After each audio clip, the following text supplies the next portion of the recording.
Welcome back to the Glorytics channel. Now, this is something new that I'm doing. Basically, House of Highlights decided to do one LeBron fan versus 10 LeBron James haters. Now, this is a similar series to what Jubilee has called Surrounded, where you've probably seen like people like Dean on this show, where they're surrounded by, where it's a Trump supporter surrounded by a bunch of people who are on the opposite side, and vice versa. So, in this video, we're going to be looking at one LeBron James fan versus 10 LeBron James haters. Now, one thing that I'm kind of scared of that I know will happen, this is probably going to be a very casual conversation, and I'm not the most like diehard fan in the world, but I know that I'm above a casual level, so I hope there's some actual talking points and not people making dumb comments or topics. So, let's get to the video. 10 LeBron James fans versus 10 LeBron James haters. Before I start, y'all should like and subscribe. If you enjoyed this video, say something like, comment, and share. Somebody is going to break LeBron's all-time scoring record. You think that just because he's doing it now, nobody's going to come after him and break him. That's what we thought about Kareem. And then guess what? Somebody broke it. Every single year, the NBA is becoming more efficient. It's getting easier for teams to score. Teams are getting smarter. All players are coming up and are learning 3 is more than 2. And so the way that people are learning how to play basketball is inherently more efficient. So people are going to come through. There's some middle schooler right now that's taking 30 footers who's going to show up, and he's going to break LeBron's scoring record. You don't. Now, when we're having this talking point, I don't think people understand how hard it was. Pause. How hard it is to break a record like that. First of all, for even LeBron James to break Kareem's record, he had to play and have a longevity of 15 plus years. I'm not a mathematician. I don't know the math behind it, but I'm pretty sure that you have to average 30 points and play at least 15, 16 years to even come close to that record. So that means you're playing 82 games, bar none, no injuries, nothing. We have to rest, nothing like that. So that means that you're playing at a high level of career for an NBA player for 15 plus years, averaging 30 plus points and playing at least 82 games. That's hard for anybody to do. People don't understand how big of a milestone for LeBron James to break the scoring record. I don't think people really understand the complexity when it comes to behind that. This LeBron James breaking Kareem's record is not something that will be automatically replicated. Now, I think that it can be broken, yes, but for some years and years to come. This is not something that I think will happen in 10 years and 20 years. It might happen till I'm very old or till I don't see it no more. But the fact of the matter that you distinctly believe that and you're hurting LeBron's resume because you think that somebody else can break it is insane. LeBron's breaking Kareem's scoring record is a addition to his resume, not a negative. That's a dumb take. You better hope the next GOAT cheats too, then, because I don't see any reason why that's going to happen or any reason to expect that. Listen, if you want to talk about that, the way that the game is being played, that's getting better. That's being more efficient. You want to talk about medicine, that's getting better. That's more efficient. Right. Everything is being set up for players. Everything is being set up for players to come in bigger, better, faster, stronger, which is what you say about every single generation afterwards. You may not think that it's going to be. So, here's the thing, is that you're not understanding the complexity when it comes to this argument. You're thinking very small.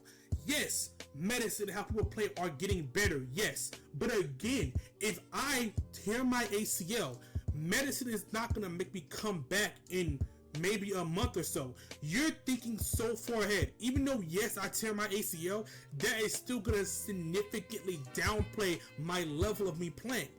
And still, for a player like LeBron James to play 10 plus years and still be dominant, that is rare. That's not something that happens all the time. You're expecting a player to come in the NBA already him and play to that level for almost 20 years without a significant injury, because yes, even though medicine can help you out and medicine will help you in the long run, of course, but still an injury will still happen that will make you miss some games, and that injury can also make your play go down. And even though age exists, people get older. and they will go down as they get older. You're not understanding the complexity when it comes to LeBron breaking the scoring record. You're not understanding it. LeBron relied a lot on athleticism to go score all those points. We have players now like Luka who score like 30 points a night consistently without relying a lot on athleticism. And like this era too, you're shooting a lot more three-pointers than ever before. So in what world would I not think someone who's taking more three-pointers, scores 30 points a game at the age of 19, is not going to pass LeBron's scoring record? It sounds kind of ridiculous. Okay, well, obviously. You don't understand. You understand. I don't think you understand. You're not understanding. No. Here's about me, man. You're such a casual that you don't understand how scoring works. If you want to say LeBron relied on athleticism, okay, that's fine. LeBron relied on athleticism and still had a better volume than most niggas who score. You don't understand that, right? LeBron James relied on athleticism, but still had insane volume until 2009 we go to shoot consistently. If you want to say that, LeBron relying on his athleticism still got him breaking major scoring milestones early. Because guess what? Even with that relied on athleticism, he still scored and then was able to do it not efficiently, if you not want to say that, but to still score effectively for years to come. Yes, Luka, like Smile Luka, is 19, can shoot threes and average 30 plus points. But also someone like Luka gets injured and is not going to play 20 plus years. Again, you're not understanding how scoring works. Athleticism isn't. LeBron came before MJ. There wouldn't be an argument about who is better. Mr. Deshaun, He raised his hand fast. step forward. That was instant. We could say this very simply. This is a great question, by the way. We've already seen Jordan surpass the GOAT before him, Kareem Abdul-Jabbar. And that is right. That right there is where I know this is a very casual conversation.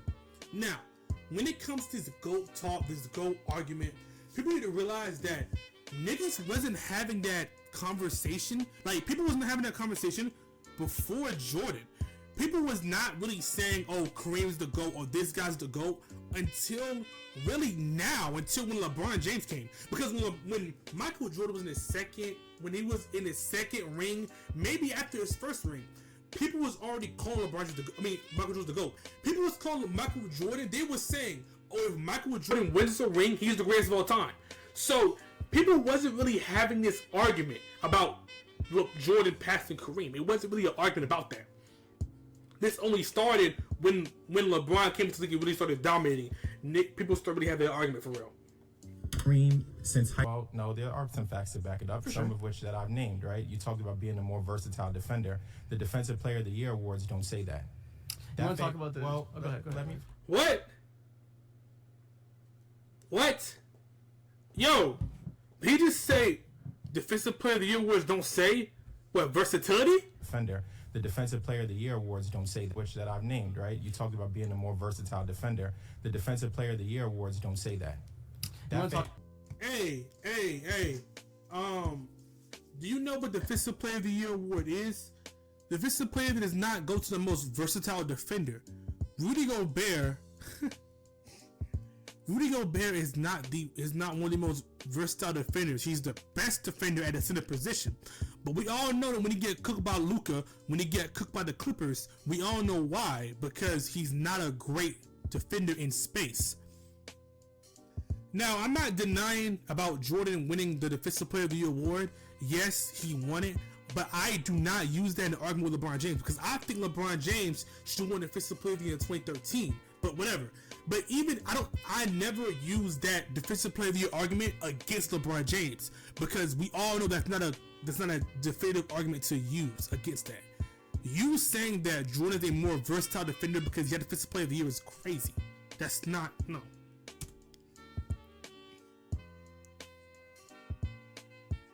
Call that a wash, right? You can't call the defensive stats a wash either. And then you talked about uplifting players and making players better. Is that really true? I don't think so. Who did Jordan take to the finals? Scottie Pippen, Luke Longley, Ron Harper, a bunch of players that after they left him were not able to accomplish the same things. When LeBron James gets a player, they get worse. Remember that guy, Kevin Love? What was he doing in Minnesota? This argument is okay. So, I don't think people really realize that the Chicago Bulls was actually a competent franchise when it comes to building around Michael Jordan. The way that they was able to pair up a good second option, Scottie Pippen, able to get a center like Lou Longley, able to get defensive point guard like Ron Harper, able to get backup wings, able to get Tony Kukoc, able to get Dennis Rodman. Those were good pieces around Michael Jordan. For you to say that LeBron James' teammates, after he leaves them, you're like, what happens? That is a argument to make, because that LeBron James, when he leaves team, does destroy them. But you realize that Michael Jordan's situation was not inherently worse. Michael Jordan had the best situation he could behind him, 100%. So don't try to say that Jordan was in a worse situation.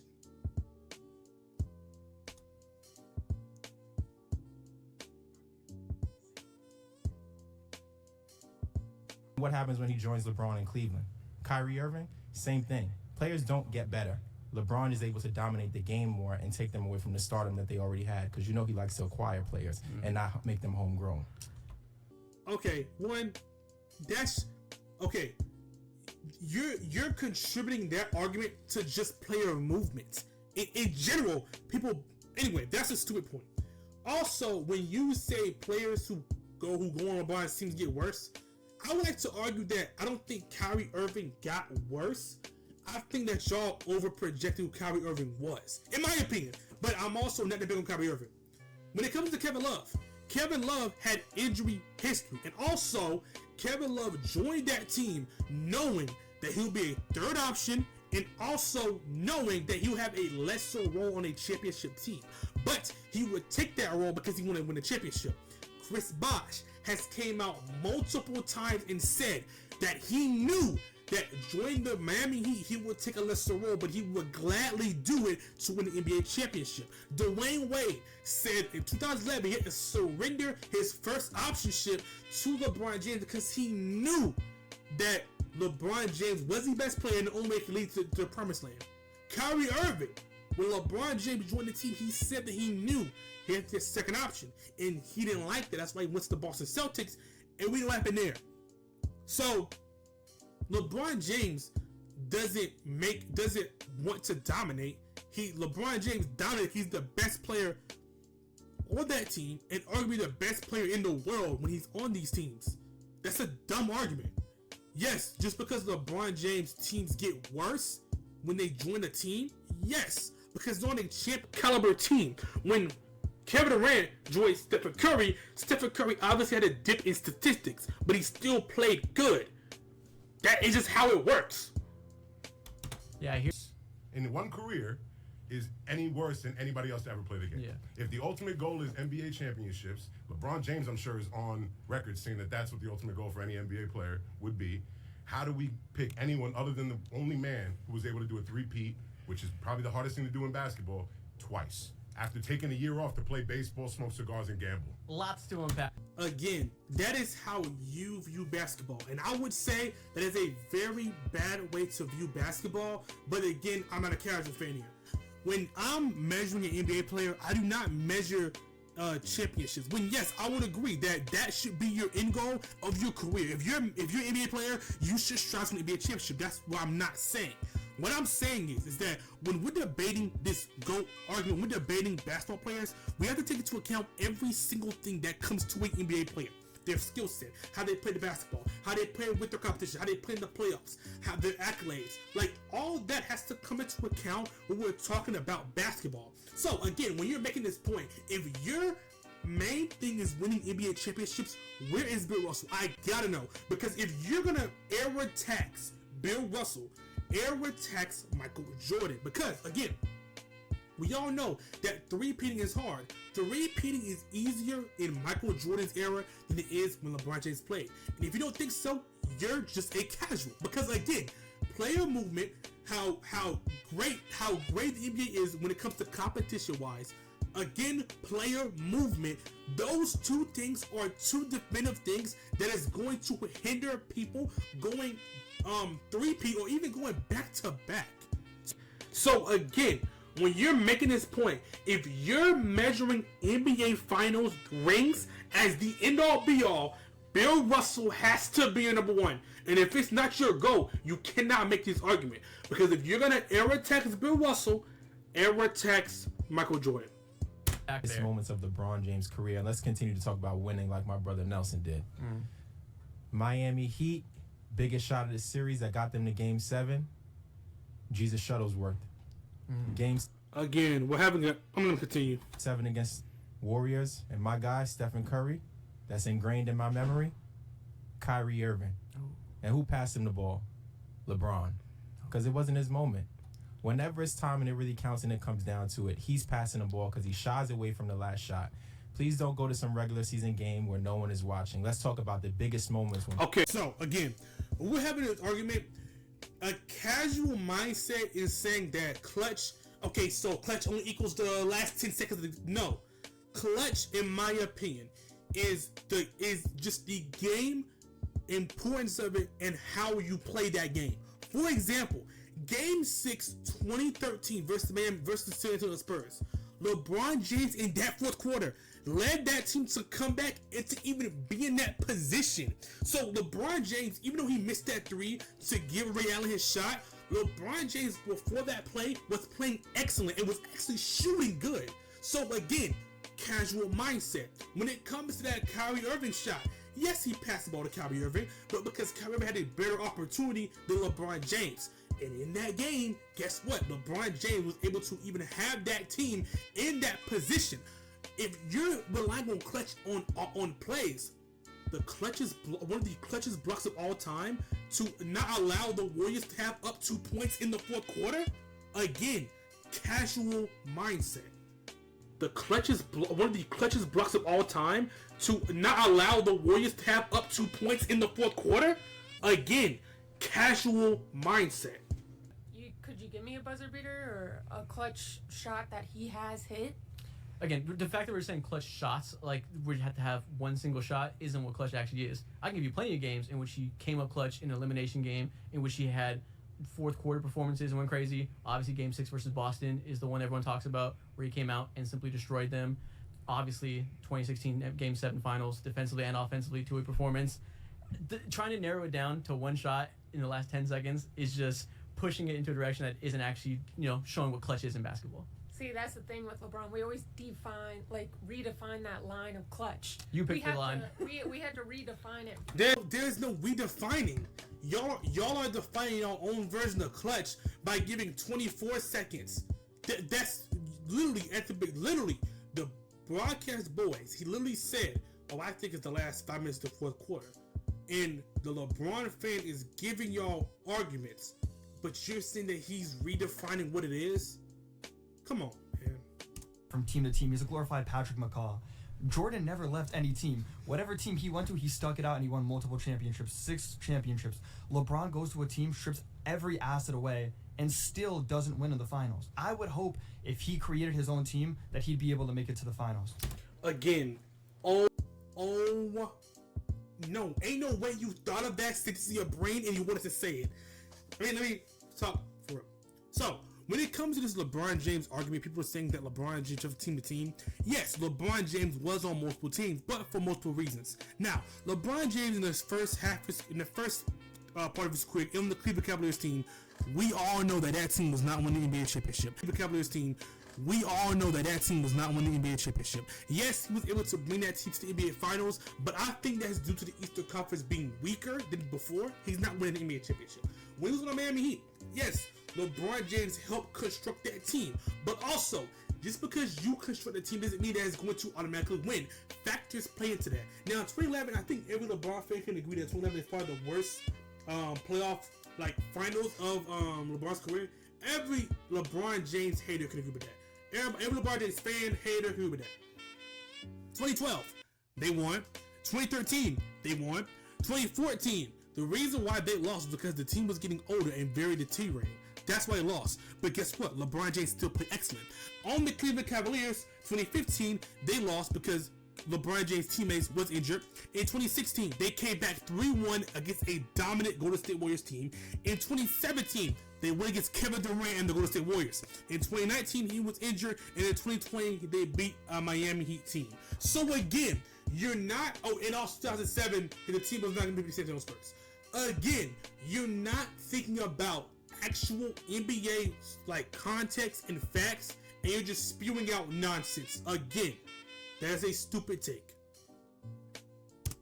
Again, you're not thinking about actual NBA like context and facts, and you're just spewing out nonsense. Again, that's a stupid take. Talking about general managers making trades to go create teams. Kevin Garnett was traded to the Celtics. I think they just came together naturally. LeBron talks about recruiting players openly. He created the first ever super team, and what happened right after?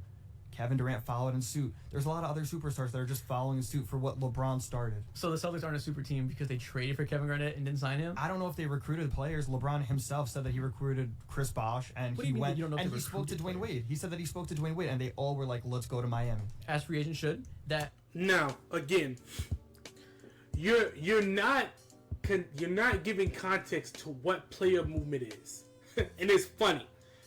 Player movement.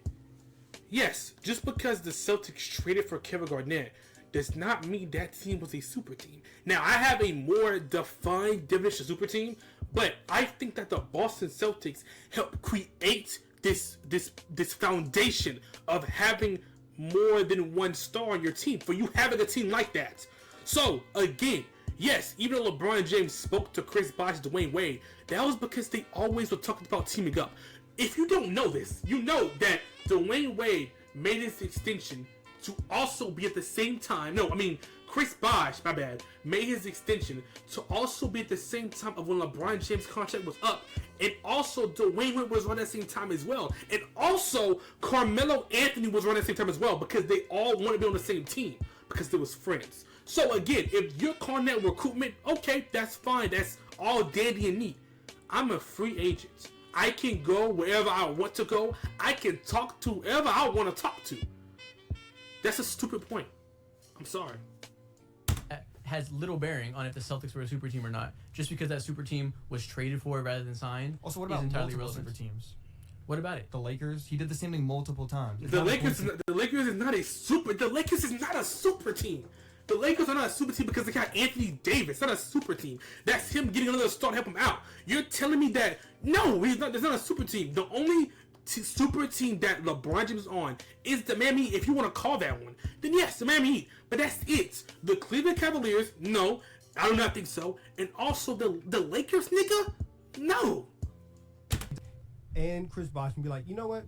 Let's go ahead. Let's do this. I don't want to stay here. I don't want to build, right? I don't want to do that. I want to go from team to team, and as soon as I see that my buddy's knees are gone, I'm leaving you high and dry.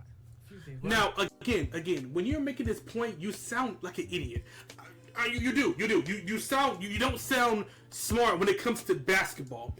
I don't know why people like to say that LeBron James wasn't on Cleveland to build. LeBron James did not go to Miami until 2011. I don't know if you don't know that, but that's almost 10 years. LeBron James was drafted in 2004.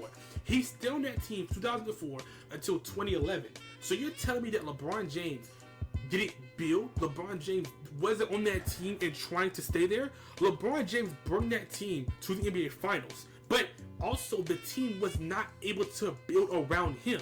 So LeBron James, realizing that fact, decided to go to a team with, yes, even though he did do a recruitment, whatever, LeBron James decided to go to a situation that benefited him more than him staying in Cleveland. I don't understand people trying to make that point, because that point doesn't make sense. Michael Jordan's Chicago Bulls was a more competent team than LeBron James' Cleveland Cavaliers. That point is just dumb. Also, when it comes to player movement, yes, I like to say LeBron James enabled this. I agree with that. But for you to say that LeBron James is the negative, I don't think so. I think that, yes, Kevin Durant going to the Golden State Warriors was like insane. But also, I think that LeBron James was letting players know that you can do what you want to do. You are allowed to pick your situation and choose what you want to do. I don't think that's a negative. I think that's a negative in some areas, but I think that's a net positive. So now all these organizations, all these owners does not have so much control over these players. Now we're not giving Scottie Pippen these 9-year, 10-year contracts. Now he's able to negotiate. Now he's able to realize his value to NBA teams. I don't know how that's a negative. I don't understand. I don't get it. But nobody else was able to do that, so he had a cakewalk to the finals. And getting there and going up against a lowly team like Jimmy Butler, who we hate. Nah, but being able and going up against them, it was by far the least impressive NBA title. Yeah. And it's hard to get there, but once he was there, bro, it was a layup. You know what I mean? I don't want to hear NBA players complain about like the condition. Again, if you're complaining because of a player having to go against up a team that he cannot control, again, you're blaming LeBron for uncontrolled variables. You're saying this championship least impressive. That's great, but don't say it is because of uncontrolled variables. Because LeBron's competition wasn't locked in, that's not LeBron James' fault. Because LeBron James' competition wasn't as great in the NBA Finals, that's not LeBron James' fault. It's not. So again, you're saying this championship have an asterisk because of LeBron James' competition in the NBA Finals that he could control. Alright, well, that's the end of this video. If y'all enjoy these reactions, I don't know, just, I'll tell by the comments and the views of this video. If you enjoy, go ahead and like and subscribe, comment, do what you gotta do. I'm trying to reach some milestones this year. I appreciate everybody for watching, and yeah, go ahead and subscribe, go to takes. That's in this video.